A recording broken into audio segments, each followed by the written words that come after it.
Welcome to Novara Live. I'm Michael Walker, covering for Aaron Bastani, and I'm joined by Mike Bankole. Mike, how are you doing? Yeah, not too bad. It's good to be joined by you today, Michael. I feel like the viewers have been robbed of this experience, the double Michael experience. So it's good to be on the show with you again. We've been depriving them of this. There's been a drought of double Michaels. Coming up later tonight, Israeli Prime Minister Benjamin Netanyahu is still blocking a ceasefire deal in Gaza. That's despite the Americans being there. Shocking testimony from Palestinian prisoners alleging sexual assault by Israeli authorities.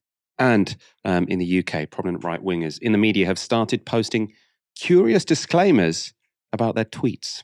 The Democratic National Convention is in full flow in Chicago, and night one was all about giving President Biden a good send-off. Thank you.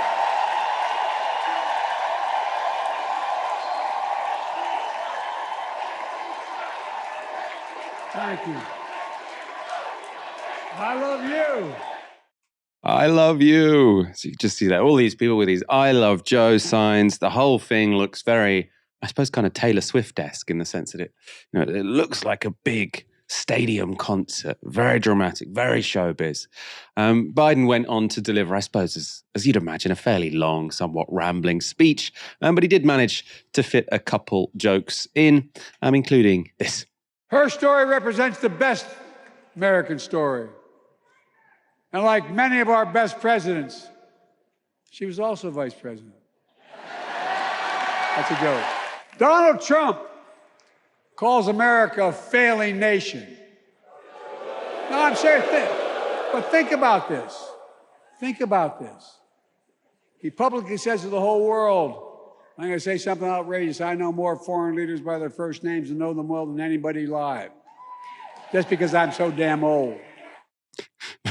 I think it's a real relief for just everyone in that room that Joe Biden's age can now be the punchline to a joke as opposed to the biggest liability that it's going to allow Donald Trump to be the next president or to return to the presidency. The party convention was in general an opportunity for the Democrats to display an image of unity, and they definitely managed it. From the centrist wing of the party, you heard from Hillary Clinton.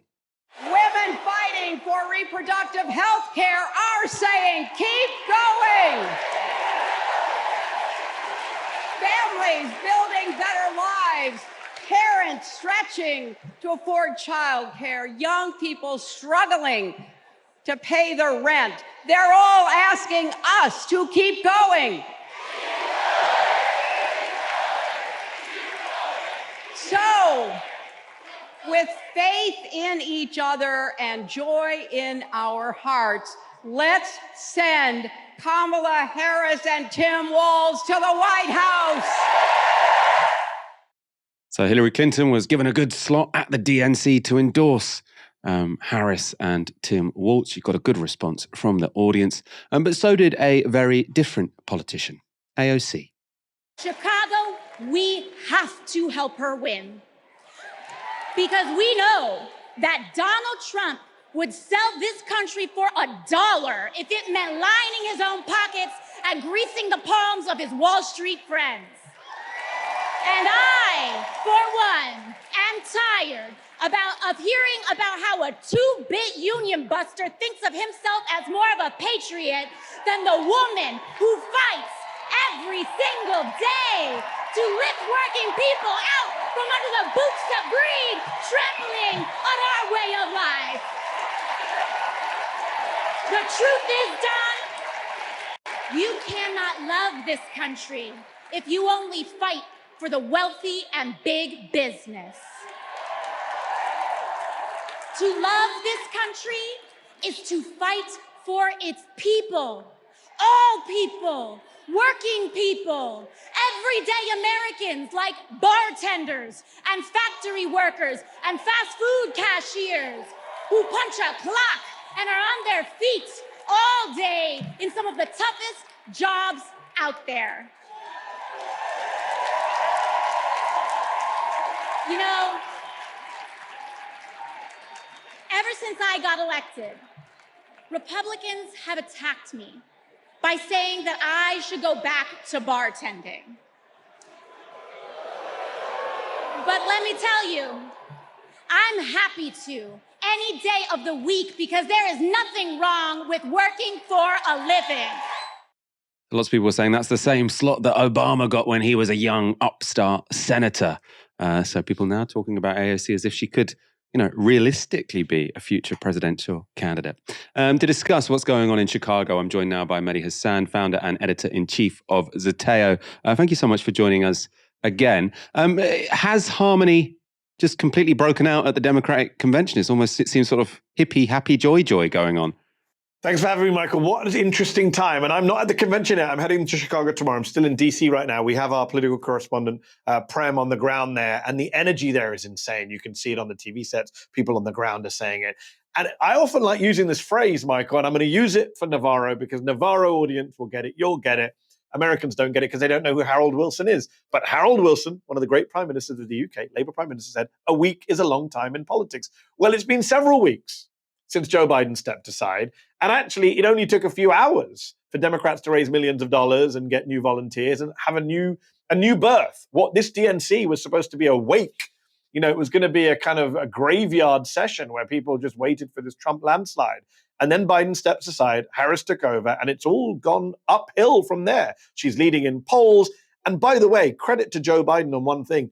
He did hand over to Kamala Harris a pretty united Democratic Party. It's very different to the Democratic Party of Hillary Clinton versus Bernie Sanders, or even Bill Clinton and his critics in the 90s. I mean, you have AOC, as you just showed, plus Sean Fain, the union leader, on stage in prime time, getting cheered, getting applauded. People are shouting AOC, AOC.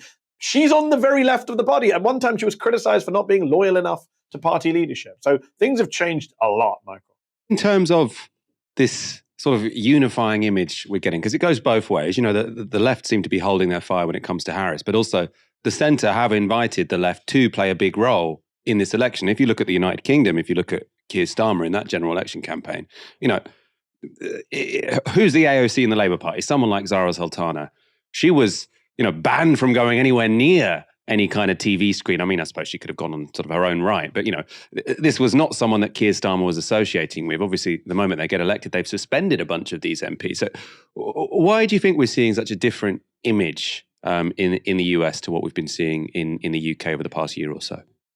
I think it's different. I think different stages of the cycle, right? You had Jeremy Corbyn as Labour leader in the UK, which changed the entire dynamic of the Labour Party and energized a right-wing faction that came back with a vengeance and decided to never let anything like Corbynism happen again.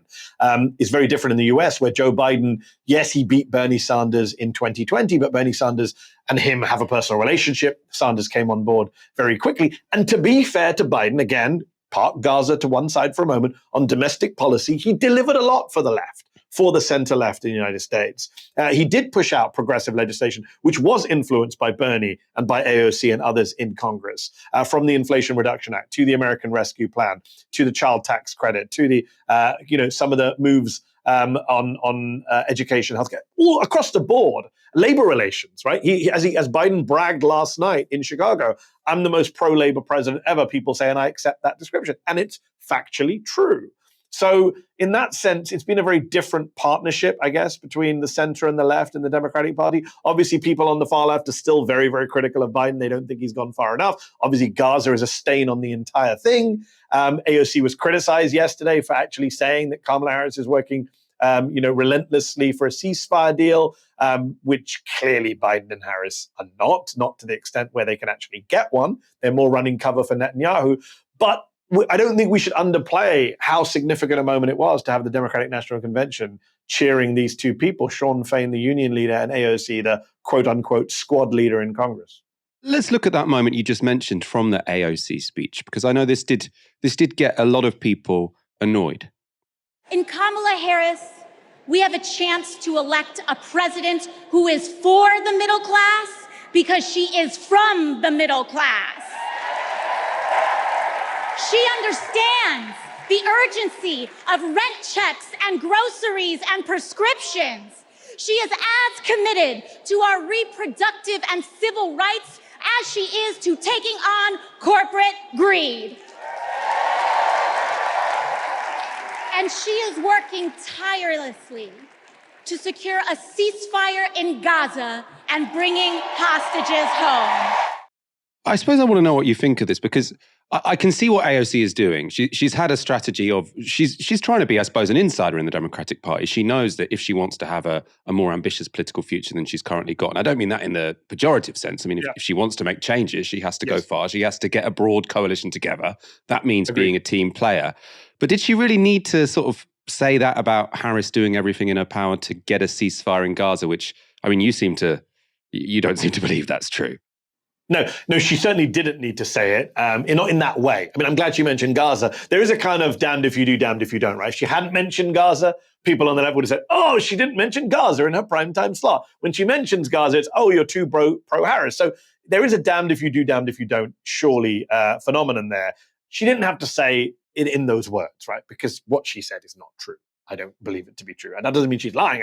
I have a difference of opinion on what Harris and Biden are doing. They could be doing so much more. And I think the reporting suggests Kamala Harris thinks Joe Biden could be doing more, by the way, to help her campaign, because she would benefit hugely from an actual ceasefire, which means an end to the fighting, not a pretend ceasefire, which is what Benjamin Netanyahu wants. By the way, everything she said in that clip you just played, except for the Gaza line, was 100% accurate, true, and the right thing to say. I think we have to admire her as an orator, as you mentioned. It could be an Obama moment for her. If she ever runs for the New York Senate, or ever does run for president, which I think is unlikely, you'll see that clip played a lot. She did what a lot of leftists are unable to do, which is go in front of a quote-unquote normie crowd and sell progressive leftist vision, morals, ideas in a very populist, accessible way, which I think more people should do. But yes, specifically on the Gaza front, she straddled a divide for a long time. And I give credit where credit's due. She was the first one of these kind of, she was the first non-Palestinian member of Congress, which is basically all of them except Rashida Tlaib, to say it's a genocide. She gave a very strong speech on the House floor a few months back, calling it a genocide. She said it in an interview with me for Zateo at our launch. She's been very critical. I'd have loved her to say the G word on stage last night, but that was never going to happen. She's too savvy for that, I guess. But yes, she's criticized the genocide in very strong terms. She's been attacked for it. But on the other hand, she's campaigning for Harris and Biden. She wants the left to get behind Harris and Biden. The only way you can do that is by saying, look, these people are working for a ceasefire. They're not doing a very good job of it. To me, they're not very sincere, not Antony Blinken for sure. But then again, I have to say, sorry to be the kind of bad smell in the room. The alternative is Donald Trump, who certainly is not interested in a ceasefire. He just wants them to end the war as quickly as possible, which means killing as many people as possible. Let's look at some more aspects of how Gaza is affecting this convention. Moral consistency, not sort of necessarily a key feature of the Democratic Party as an organization. I did find this tweet from commentator Zaid Jalani interesting. So he tweeted this: the DNC platform started with a land acknowledgement, so sort of saying this land is stolen from the Native Americans, and then included an ironclad commitment to providing Israel with weapons no matter what. He says that's basically the Democratic Party summarized in one document. The Democrats' unconditional support for Israel has led to demonstrations in Chicago. Yesterday, pro-Palestine protesters broke down a perimeter fence outside the convention. Protesters chanted, "Biden, Harris, you can't hide, stop funding genocide," as they pushed down the fence. Later, protesters poured through.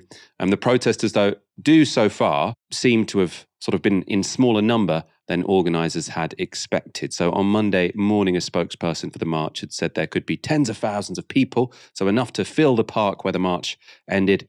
By the afternoon, there were potentially several thousand people there, but the park was only half full, best for the speeches. Mehdi, there was sort of lots of speculation, I suppose, from people at the centre of the party, very worried that this could mar the convention, and then from people potentially on the left who sort of thought that this would be a big moment for the Gaza movement or the anti-genocide movement, sort of to have a big national moment. Has it been a bit of a damp squib? It doesn't seem like we are seeing the extent of protest that people had been expecting. It's a great question. I don't actually know the answer. I've been wondering, just even before Chicago, I've been wondering for a while what happened to the anti-war movement that was so big in October, November, December. We had record turnouts at rallies in DC, across the nation. I think there is something called fatigue. I think that comes with people thought this was going to be a 10-week conflict max, right? Compared to previous conflicts. We are now over 10 months into this horror show. And I think there's been a fatigue. There's been a normalization. Like, I talk to people who are they can't bring themselves to look at this stuff on Instagram. And people who were watching it 24/7 in the beginning of the conflict now say, I just can't do it.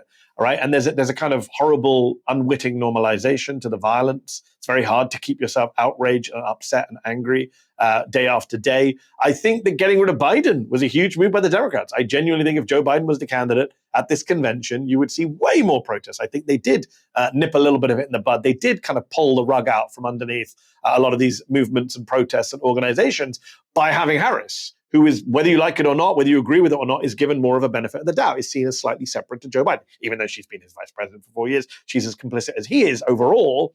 You see it in the uncommitted movement, Michael, who are very strongly present at the convention. We had a Palestine panel at the DNC yesterday for the first time in Democratic Party history. A small victory, but a victory nevertheless.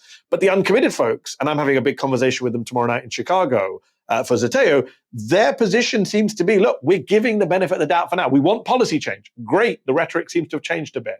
But we do want this arms embargo. We do want some kind of conditioning on military aid as people are being killed every single day. So I think there's a lot of things going on. The time frame, the change of candidate, whatever minor concessions the Democrats are given. But yes, the party platform is still super pro-Israel.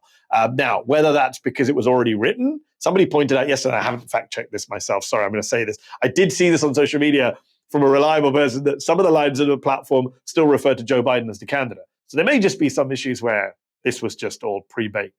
In terms of sort of it seeming as if there was maybe a bit of a rush job on the platform, I've seen the same sort of screenshots as you, where it says, a second Biden term, we will do X, Y, Z. We are getting quite close to the actual presidential election now. And it still does seem like there's been a remarkable lack of scrutiny on the Democratic candidate. And correct me if I'm wrong, but as far as I understand, Kamala Harris has still not given an interview since becoming the presumptive nominee. Is it going to get a bit tougher for her? It does seem like she's getting an awfully easy ride at the moment. So I'm going to say something that might upset some of your viewers, which is, I don't really care, because we are in a very weird moment, Michael, where we can dump everything we want on Democrats, Kamala Harris, Chicago, but really it's a sideshow. Everything in this election is a sideshow from the central event, which is an unhinged fascist who wants to be a dictator is running for president again, despite being a convicted felon. And fundamentally, that's the only story in town. And if we want to talk about lack of scrutiny, there's no scrutiny of Trump. The man lies every time he speaks. We don't fact check all the lies. I don't know if you've been seeing some of the fact checks that have been doing the rounds today of the Democratic convention. The Washington Post has done a fact check, Michael, saying, well, Donald Trump, yes, he said punish women in 2016 for having abortion, but then he walked it back. So it's not very accurate for Democrats to say that. And yes, Joe Biden accused Donald Trump of saying he wouldn't accept the result. He hasn't said he wouldn't accept the result. He just hasn't said he would accept the result either. This is the kind of passing nonsense, both sides bullshit that the US media is doing right now. It's a broken media system right now, Michael, is not ready for a Donald Trump. And yes, in the old times, I'd be up in arms saying, why has Kamala Harris not done a sit-down long interview with 60 Minutes or with the New York Times editorial board? And yes, she should. I'm not saying she shouldn't do it. She has done interviews, walking around, on tarmacs, but not a proper sustained interview. Yes, and she should do it. And she said she'll do one by the end of this month. But the idea that the White House press corps turned this into some big scandal, are you kidding me? Did you see the Donald Trump press conference last week in Bedminster? The guy spoke for an hour, took like 5 questions, and then lied and rambled in answer to every question. So for me, the big story still is 9 years into the Donald Trump phenomenon, the US media is singularly incapable of scrutinizing, covering him, holding to account in the way that a neo-fascist should be. In terms of that threat of Donald Trump, I mean, because the Democrats are so clearly in a much better situation than they were when Biden was the candidate, I think there's sort of a danger of people looking at this saying, oh yeah, the Democrats have got it in the bag. They were depressed. Now they're excited. They're unified. They want to win this. I mean, it really is still a toss-up, right? When you look at the polls, it does seem like there are certain states where Kamala Harris is doing better than Joe Biden was earlier this year, but doing much worse than Joe Biden was 4 years ago. And in some places worse than Hillary Clinton was doing 8 years ago. So it very much could be the case that after all of this, Donald Trump and J.D. Vance enter the White House. Oh, very much so. Anyone who doesn't think that needs to have their head examined, to borrow a line from Donald Trump. Look, I said this to our mutual friend Piers Morgan on his show a few weeks ago after the assassination attempt, where he said, oh, Trump's going to win by a landslide. I said, that's nonsense. No one's ever going to win by a landslide in America ever again. This country is so polarized and the electoral college is so effed up that there is no landslide victory. It all comes down to like 40,000 people in 3 or 4 states. Right, it's first past the post at its worst, worse than even in the UK in many ways. And that's the problem. So yes, you can have momentum as Trump did after the assassination attempt and after his own RNC, where it looked like, well, Trump's definitely going to win. Or you could have the momentum that Harris has now, where you say, well, it looks like Democrats are definitely going to win. But nobody should be complacent. I wrote a piece for The Guardian yesterday saying Democrats are insane if they fall into the trap of complacency. It is a 50-50 election. Either of them could win. And don't forget, we also have the shy Republican phenomenon that we had in the UK with the shy Tories. Polls tend to understate Donald Trump's support in every election he's fought in. He almost always does better than the polls show. So whatever 2-point lead she has is within a margin of error. That could actually be Trump still in the lead. So it's going to be very tight. She does need a much more. By the way, the Electoral College, just to explain to British viewers who may not be familiar with how messed up it is, the Democrats need to have ideally a sustained 2-point lead in that Electoral College to actually win a majority in the Electoral College. It is biased towards the Republican Party, right? Donald Trump, as we saw in 2016, doesn't need to win the popular vote in order to win the Electoral College. So yeah, there's no place for complacency. Democrats have to win, and they have to win cleanly, comfortably. And that's before, Michael, we even get into a whole separate conversation about what's going to happen in Georgia, where the election board in certain counties is run by MAGA folks who say, we're not going to certify any win for Kamala Harris. Doesn't matter what the results are. It's all stolen from Trump. So we're going to have all of that bullshit coming our way post-November, even if she does win cleanly in the popular vote and the Electoral College vote. So there's a lot of variables here. It could go either way, and that's why some of us would like Kamala Harris to be a bit bolder on issues like Gaza, because she's going to need every vote. I see a lot of Democrats online saying, well, we don't need these far-left people. We don't need these young voters. Actually, you do. You need every bloody vote. You mentioned a while ago sort of a week being a long time in politics. I do think that in this election, probably the most remarkable thing is that you had an assassination attempt, like a complete failure by the security services, looked like a sort of world historic moment, really. Then after 2 weeks, everyone's like, oh, the momentum's gone now. Yeah, you had a bit of momentum for a week from nearly getting killed. Over. Like, I would maybe feel a bit hard done by if I was him. Let's end on one more clip from the DNC. You referenced it already. It's the president of the United Auto Workers, Sean Fain. For us in the labor movement, it's real simple. Kamala Harris is one of us. She's a fighter for the working class. And Donald Trump is a scab.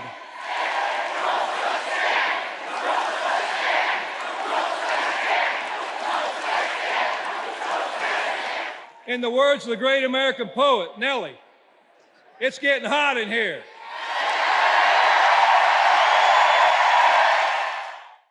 Now, did you ever expect to see an audience at the Democratic National Convention not only shouting AOC, AOC, AOC, yep, but chanting the other guy is a scab, Trump is a scab? It seems somewhat remarkable when you think of, when we think of the Americans and we think of the Democrat Party, we think they're nothing like our Labour Party. This is a party of capitalists. What's going on? Yeah. What's going on is, number one, Sean Fain is a uniquely dynamic leader and speaker and has done a great job, especially in Michigan, of leading the fight back against corporate greed and the abuse of labor rights. People have talked about him as a future VP candidate or even presidential candidate on the left. I think that's unlikely, but the fact that his name is even mentioned tells you that he now has a kind of national following and respect, even from the centrist folks. I also think Biden has a very good record on labor relations. He wasn't kidding. He wasn't bullshitting when he said he cares about labor. Whatever you think about Joe Biden, you look at the National Labor Relations Board, the NLRB, which is the main government organization that regulates labor, that under Biden has done very good work compared to under Trump. And again, people will hate me for saying this. People are, they're all the same on the far left. They're all the same. No, take labor relations, talk to union leaders. A massive difference between having Democrats in office and having Republicans in office. Is it as much as we want? No. But is it much better than the other guy? Yes. So I think the labor relations piece of a Harris election campaign, of getting Democrats back in office, is very important. We don't talk about it enough on the left. And I think we should, because that's a clear win for us. We should take credit. That's great pressure applied and pressure received. So I think that was very important. And yeah, we're in a very different moment when people are willing to talk about corporate greed and willing to cheer, yes, scab. And that will have hurt Donald Trump because he had a Teamsters leader speak at his convention because they think they're the Workers' Party, when of course they're not. One final thing I would say to you, Michael, is, you make the point about the assassination attempt being forgotten. Again, People saw that photo of Trump and said this would be an iconic photo. It'll go down with Neil Armstrong. Yeah, it's all been forgotten because American politics is insane right now. Anyone who thinks that something happening today will definitely affect things a month or 2 months from now, no, bullshit, right? Things are insane right now. We used to talk about an October surprise in American election years. There's time right now for an August surprise, a September surprise, an October surprise, and a November surprise. And hopefully you'll have time to come back on the show and discuss all of the surprises as and when they come. Enjoy yourself in Chicago, Mehdi. Cheers, Michael. Thank you so much for joining us. That was Mehdi Hasan from Zeteo. Of course, on Friday, we'll be covering more on the convention. Kamala Harris is giving her big speech on Thursday night, but that'll be after our Thursday show. US Secretary of State Antony Blinken is in the Middle East conducting talks with leaders ahead of ceasefire negotiations later this week. But even as Blinken travels the region urging peace, Israel won't stop killing Palestinian civilians. The recording we're about to play is from Qatar-based Al Arabiya's correspondent in Gaza, Islam Badr. It captures the moment after an Israeli airstrike hit the Mustafa Hafez school west of Gaza City. يا الله يا الله يا الله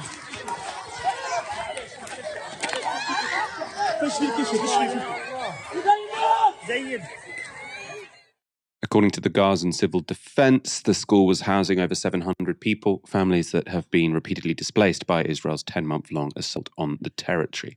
The IDF says it struck a Hamas military base embedded inside the school. And that's a claim, of course, we've heard many times before, though evidence has rarely been forthcoming. And the attack has killed at least 12 people, including several children.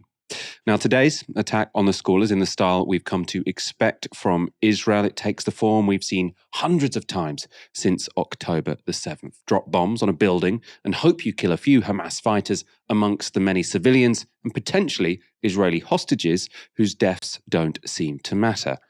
But last night, the IDF, in partnership with Israel's intelligence services, Shin Bet, conducted a different kind of operation. The Israeli military has recovered the bodies of 6 hostages from Gaza in an overnight operation. Haaretz reports this on what happened. The bodies were found in the Khan Yunis area in a joint operation using precise intelligence by members of the Paratroopers Brigade, Unit 504 responsible for intelligence, the Combat Engineering Corps and Shin Bet, as well as other troops. No fighting took place during the operation. The assessment of defense officials is that the hostages were killed in the tunnel, or the hostages killed in the tunnel where their bodies were found, with the captors and possibly having fled after Israeli strikes, leaving the remains behind. The deaths of 5 of the hostages were announced last month, and in July, the IDF said it was highly likely that at least one of them, or one of the others, had been killed by IDF fire. A 6th hostage, though, Avraham Munda, was not known to be dead. Speaking to Haaretz, a nephew of 79-year-old Munda said this: from October and until March, he survived that hell. He heard, he knew. He heard the members of the Knesset. He heard Benjamin Netanyahu torpedoing the proposed deal.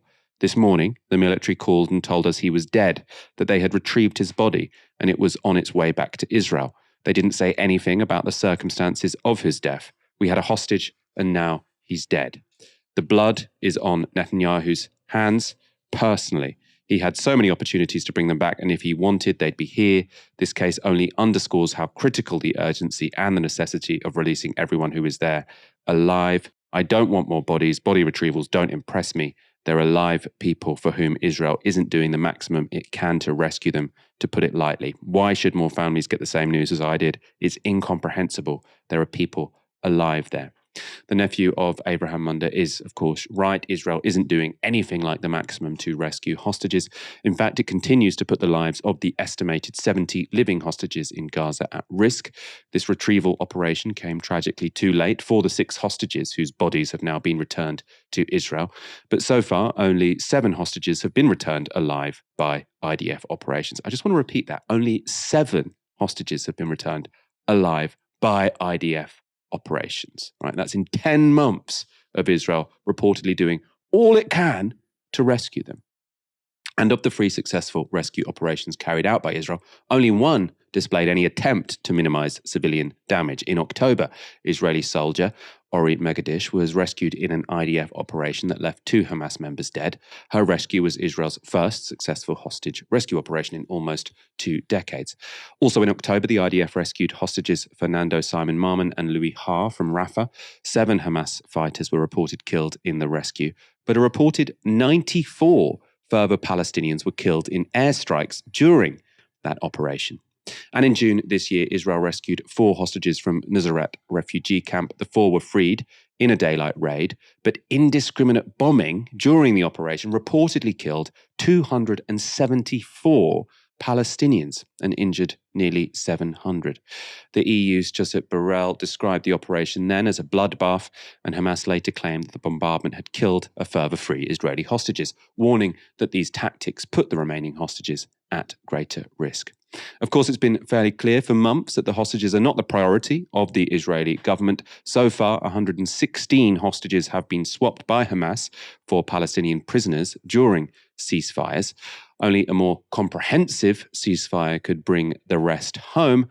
And last night, Antony Blinken announced that Israel had accepted a US-backed bridging principle for a ceasefire deal. At the same time, Netanyahu was telling the families of Israelis killed in the war, "I'm not sure there will be a deal." So Netanyahu still doesn't want a deal. Actually, there are some reports that Donald Trump is encouraging Netanyahu not to accept a deal because he thinks that it would be a win for Biden and Kamala Harris were there to be a ceasefire to be agreed. So potentially you've got Trump in the United States telling Netanyahu, don't agree to anything, let me get elected in November, then I'll give you another deal of the century. Mike, I want your thoughts on this. I suppose the Israelis, instead of coming to some kind of deal where they could have got these hostages released, they're now celebrating the fact that they're retrieving dead bodies that, they could have swapped months ago and they would have returned alive. Absolutely. And it just shows how the inaction and the lack of a ceasefire, a kind of comprehensive ceasefire, has led to this. And I do think that the US's role in this is really interesting, right? Because a lot of the reporting is presenting the US as almost like a neutral player, right? So the US is in talks to try and secure a ceasefire. I think what's really interesting here is the US isn't, as we know, and as regular listeners and viewers of Novara would know, the US isn't a kind of neutral player. The US is an ally of Israel, right? So the idea that the US is playing this kind of mediating role in trying to provide a platform for a ceasefire is nothing short of a fallacy. And I think we've seen many kind of expert speakers speak about this today. And I think there are 2 reasons why the US have kind of said that, hey, Israel might be agreeing a ceasefire. I think the first thing is, back home at the kind of Democratic convention that we just spoke about earlier with Mehdi Hasan, there are people protesting outside of that, right? So Chicago, for those who don't know, is home to quite a few Palestinians. I think Illinois, somewhere in Illinois is known as Little Palestine as well, because there's so many kind of Palestinians in that part of Chicago. So in the US, the Democrats are facing loads of protests, right? And there's loads of, rancor and loads of anger about its position on Gaza. And what's also happening is, as Mehdi Hasan said, it actually would be beneficial for Harris to have a more progressive position on Palestine, because a lot of Americans are beginning to have a softer view on this issue, right? So Americans are becoming uncomfortable with US's ongoing involvement in this and the ongoing involvement in the genocide we're seeing in Gaza. So yeah, I think that's one reason. But I also think another kind of interesting thing that's happening here with the US is, I think the US are almost providing cover for Israel, right? So by saying that, hey, look, it's Hamas' fault there hasn't been a ceasefire, Israel, they're going to agree to this one, guys. Look, it's all Hamas. They're providing cover for Israel to kind of essentially continue to commit its genocide. So I do think the US's role in this is equally important as well, because I think the US for so long over the past kind of couple of months really has essentially been a kind of silent enforcer and a silent backer of this genocide, and while pretending that Israel is kind of coming close to a kind of a ceasefire. And what's really important as well is to remember, and for viewers to remember, for listeners to remember, the language being used by Israeli ministers throughout this. Really, this language has been genocidal. So Israel has not wanted a ceasefire. That's the brutal reality. That's the brutal truth. And unfortunately, that's costly, right? That means hostages are going to die. It means the family of those hostages are going to face more pain. And it means that there's going to be more pain for the people in Gaza. So it's a complete lose-lose. Electorally, it's a complete lose-lose for kind of all the families and those involved. And it's a disastrous position to hold. Let's move on to a different and sort of very troubling aspect of this story. A key Hamas demand in any ceasefire deal is the return of Palestinian prisoners held in Israeli prison camps. And since the start of Israel's war on Gaza, that number has dramatically increased. We've reported many times on the inhumane treatment of Palestinians at the hands of IDF soldiers and security service members, including violent sexual assaults. And Channel 4 News have spoken to 3 Palestinian men recently freed by Israel. Revealing the depraved torture they endured in their own words. Now, first, a warning. What the men report contains graphic descriptions of sexual violence. We'll start with Ibrahim. He was detained by IDF soldiers at a hospital in Gaza where his children were being treated and held for 8 months at multiple facilities. He said he received no explanation for his arrest. This image of Ibrahim was taken by a whistleblower and released to the press. He says he was being punished for helping another prisoner.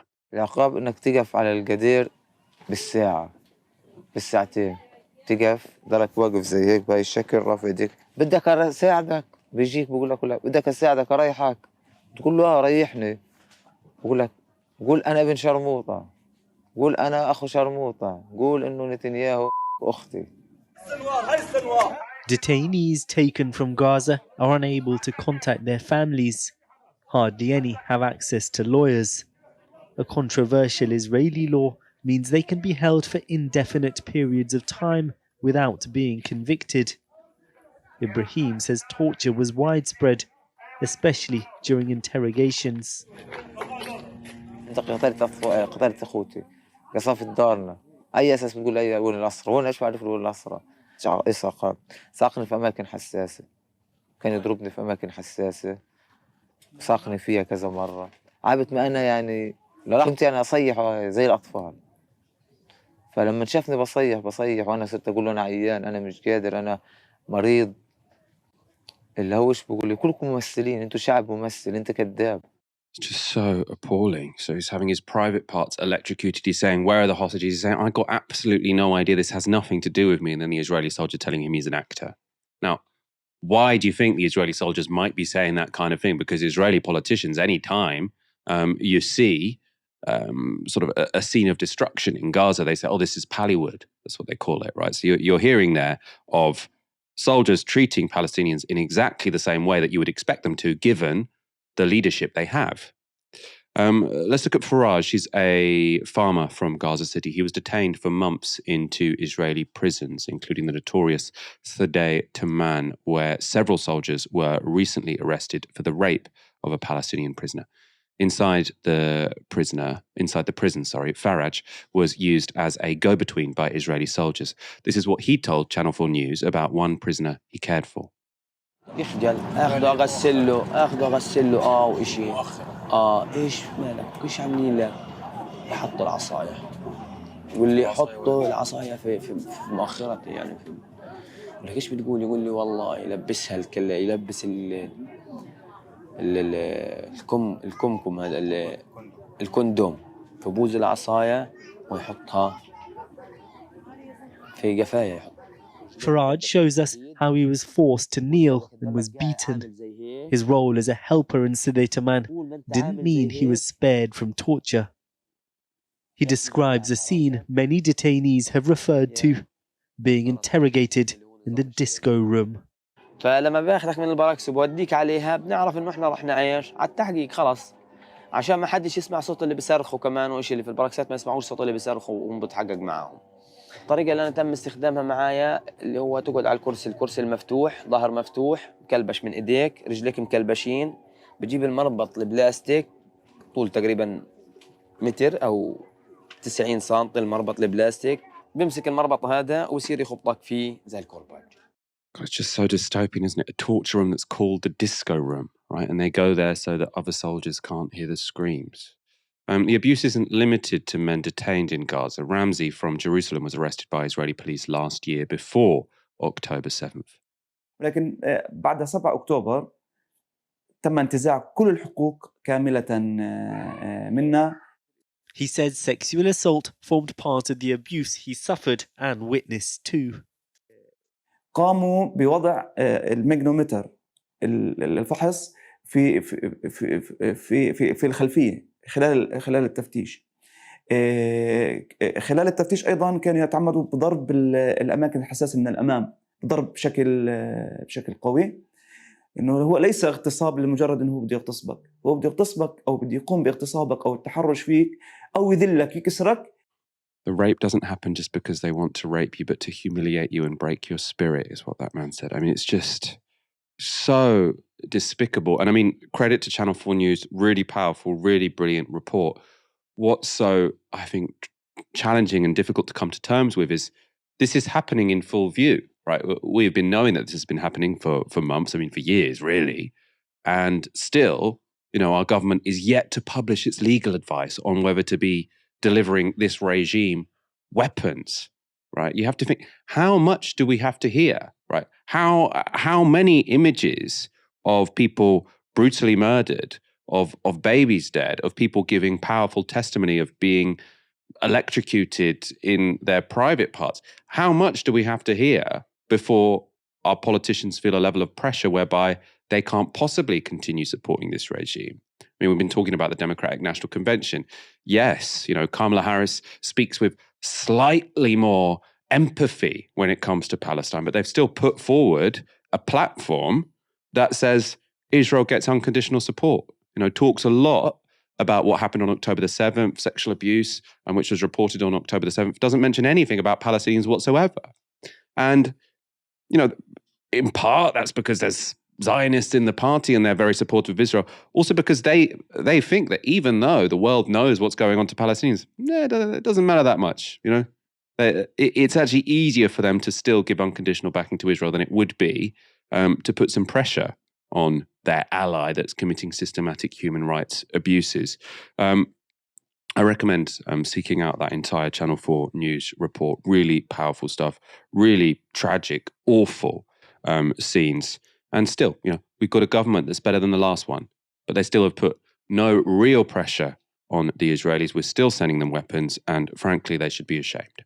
There's an interesting phenomenon happening on Twitter right now. As if by magic, the same string of words, a vaguely legal-sounding paragraph, keep cropping up on some familiar right-wing Twitter profiles. Now, here's an example from GB News' Bev Turner. None of the information posted or repeated on this account is known by its author to be false, nor intended to stir racial or any hatred of, nor cause psychological or physical harm to any person or group of people, howsoever identified. Very strange, technical, bizarre statement. And it's pretty obvious what's happening here is it's a journalist reassuring her readers that she doesn't repost information she knows is false. Now, I've only been a journalist for a few years, almost a decade, but that seems like a pretty low bar, right? I don't knowingly tell you false things. Don't necessarily believe it's true, but it's not definitely false. So don't trust anything I say or share. But, you know, I'm still going to say and share it.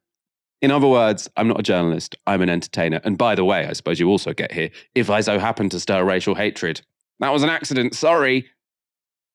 Bev Turner is not alone. Other journalists who have published the same text include former GB News host Dan Wootton. You can see here, none of the information posted or repeated on this account is known by its author to be false, nor intended to stir racial or any hatred, nor cause psychological or physical harm to any person or group of people, howsoever identified. Now, if you ever feel yourself having to put out a disclaimer saying, what I'm saying, I'm not certain it's false, and also, by the way, if it stirs racial hatred, purely accidental, sorry, right? It's the exact same text, by the way, as Bev Turner, copied and pasted, presumably. So what might have prompted Dan Wootton to share such a disclaimer? Well, in the run-up to the riots, Dan posted this. Now, it's an image of 9-year-old Alice da Silva Aguiar, who died from her injuries after the Southport knife attack. Completely tragic. Wootton captions the image with, "Goodbye, little Alice. I'm sorry your country let you down." Now, his tweet got 1.2 million views. That was, of course, tweeted in a context where false rumours were circulating that the Southport killer was a Muslim and an illegal immigrant. And those false rumours were shared by Dan Wootton himself. So on the evening of those horrific murders, Wootton tweeted, this. So it's in quote marks. "We're making the UK safe for our own children. You're about to see the roar of the British lion." Dan Wootton says Lawrence Fox reacts in fury to the news that 11 children have been stabbed and 2 killed in Southport today. Now, the video Wootton shares is from an interview that he conducted on his own platform, where Lawrence Fox says this. We're going to see what the mettle of the British people are, because if we are going to see the police chasing after those that try and expose this sort of appalling behavior within the extremist elements of the Muslim community, and they're going to chase those people down to the point where they have to leave the country or they're arrested on terrorism charges, if we're going to see that, but we're not going to see a guy who has been on a terror watch list, who arrived undocumented a year ago on a boat in there, come in and have your free stuff, and he's gone and murdered a child. You're about to see the roar of the British lion. And I absolutely would support that.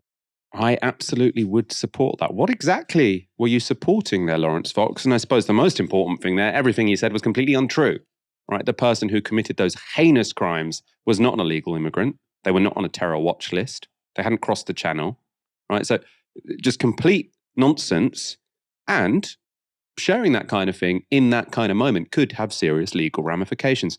The woman thought to have originally shared a fake name as the Southport killer was arrested 11 days ago for publishing written material to stir up racial hatred, or I should say on suspicion of publishing written material to stir up racial hatred. Now, you might wonder, could these disclaimers be an attempt to avoid the same fate? Now, it certainly seems plausible that that's the motive. According, though, to legal experts, legally, such disclaimers will have little effect. The secret barrister shared Bev Turner's statement and said this: "For those asking, this is about as effective a legal strategy as a bank robber donning a T-shirt reading, 'I am not dishonestly appropriating property belonging to another with the intention of permanently depriving the other of it.'"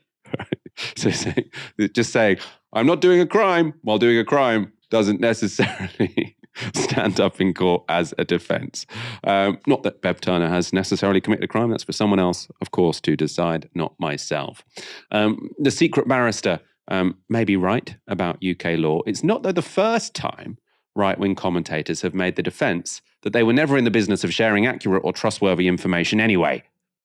In 2020, former Fox News host Tucker Carlson was sued for defamation, but Carlson got the case dismissed by arguing that nobody in his audience really believes he's reporting facts anyway. The summing up from the judge is really quite phenomenal here. She was a Trump-appointed judge, we should say. So she said this: "The general tenor of the show should then inform a viewer that Carlson is not stating actual facts about the topics he discusses and is instead engaging in exaggeration and non-literal commentary.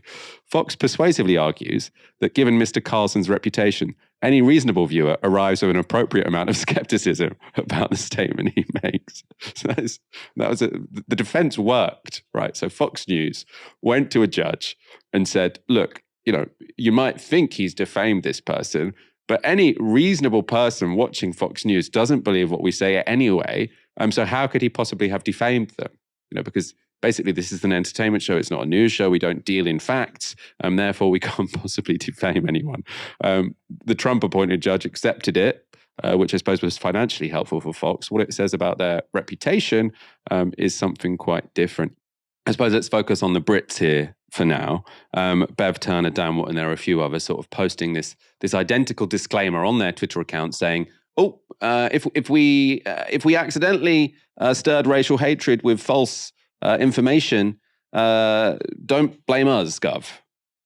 Yeah, it's an interesting one. I've always felt the best way to avoid stirring racial hatred is to not stir racial hatred. That's probably the best way, rather than releasing statements saying you're not going to stir racial hatred. Like, just don't do it, guys. It's not very difficult. So yeah, look, it's a really odd one, and I do think so many of these kind of right-wing commentators have a lot to answer for in terms of what happened with the riots, because it was crazy how quickly the lie caught on, or the kind of fake news caught on, that it was this kind of guy who'd crossed the boat, who'd come over and essentially killed these children, right? And it was so terrible that in the aftermath of such a tragic incident, these kind of right-wing nationalists, these kind of right-wing groups and commentators has made it all about their ideological agenda against kind of refugees and asylum seekers in Britain. And genuinely, I think what a lot of these people want is the ability to say anything they want about marginalized communities. It could be asylum seekers, it could be, Black and minority ethnic people more broadly. They want the ability to say these things with impunity, right? And what we fail to realize is there are laws in place that mean that they cannot say anything they want with impunity. If you are caught stirring up racial hatred, that is a hate crime, and you will be penalized for that. That's kind of how it works. So my advice to Dan Wootton and everyone else who's worried about being accused of stirring racial hatred, my advice to them would be to not use tragic incidents where children have been murdered to further and advance their kind of ideological and quite simply regressive positions on asylum seekers. Wait for the facts on a matter to kind of come to the surface, to be crystallized before you start pushing your kind of fake news. And just don't be idiots. Don't stir up racial hatred. Don't target marginalized groups. Now, again, what these groups want to do is they want the ability to say what they want. So I think a lot of these groups are saying, we're being cancelled, we're being censored, we'll fight back, we'll take on two-tier care and all of this stuff. But they're kind of arguing on the basis of really shaky facts and shaky foundations. And I think the problem they're going to face is, over time, the more they get found wanting when it comes to the facts, the more and the further their kind of intellectual positions gets undermined. I think, let's be absolutely clear, I think intellectual position has already been quite severely undermined because they hold these kind of regressive positions that are based not even loosely on facts. But the more they get found wanting in these kind of big incidents, they're going to continue to look at idiots. Right. And that's the big problem for them. So, yeah, I just think my advice to them would just be stop being racist and no one will call you racist. I think it's very simple, maybe difficult for them, but I think most people in Britain have been able to manage that quite okay. Maybe this is going to cause me problems in court one day, but I would say you probably should believe what you hear on this show. Now, when it's opinion, you can agree or you can disagree. We're generally quite clear when it's an opinion we're sharing off and we debate them. And that's up to you, whether you're convinced. When we're giving you the information, obviously epistemologically, it's difficult to guarantee everything you say is 100% true.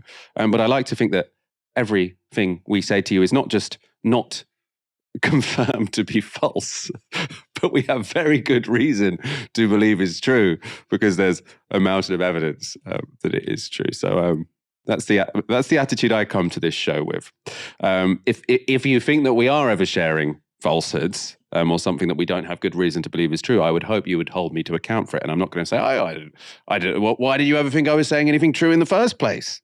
That's not the attitude I bring here. But I'm not the same as Bev Turner and Dan Wootton. Mike, thank you so much for joining me tonight. Pleasure as always, Michael. I am going to be away for a week. I'll be back next Wednesday, but you'll be in very safe hands every weeknight at 6 p.m. on Novara Live. So do tune in tomorrow at 6 p.m. Have a great evening. You've been watching Novara Media. Good night.